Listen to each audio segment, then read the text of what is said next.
এখনো হলো শীতকাল। এই শীতকালে পিঠা তো খাইতেই হয়। তো আমরা প্রবাসে আছি তাতে কি হয়েছে, প্রবাসেও কিন্তু এই শীতের পিঠা চিতই পিঠা পাওয়া যায়। তাই পিঠা খাওয়ার জন্য চলে গেলাম বাংলা বাজারে। ভাইটা কত সুন্দর করে চিতই পিঠা আমাদের জন্য বানাচ্ছে, তো সেটা একটু ভিডিও করে রাখলাম। এই যে পিঠা হয়ে গেছে, এখন গরম গরম পিঠা আমাদেরকে দিয়ে দিবে, আমরা খাবো। তো আসলে আমরা প্রবাসীরা এই পিঠাটা অনেকটাই মিস করি। তো চিন্তার কোনো কারণ নাই, যারা আমরা লেবার ক্যাম্পে আছি তারা এগুলা পেয়ে যাই। এই যে গরম গরম পিঠা এবং সাথে 3 রকমের ভর্তা দিয়ে দিচ্ছে আমাদের।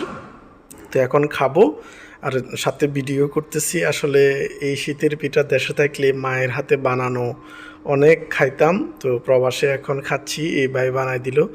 আহা সেই স্বাদ, তবে একটু গরম গরম গরম খাচ্ছি, কষ্ট হচ্ছে। ঠান্ডা হলে কিন্তু মজা নাই। তো এই শীতে কারা কারা এই চিতই পিঠা খেয়েছেন এবং কারা মিস করতেছেন কমেন্ট করে জানাবেন। ভালো থাকবেন সবাই, বাই।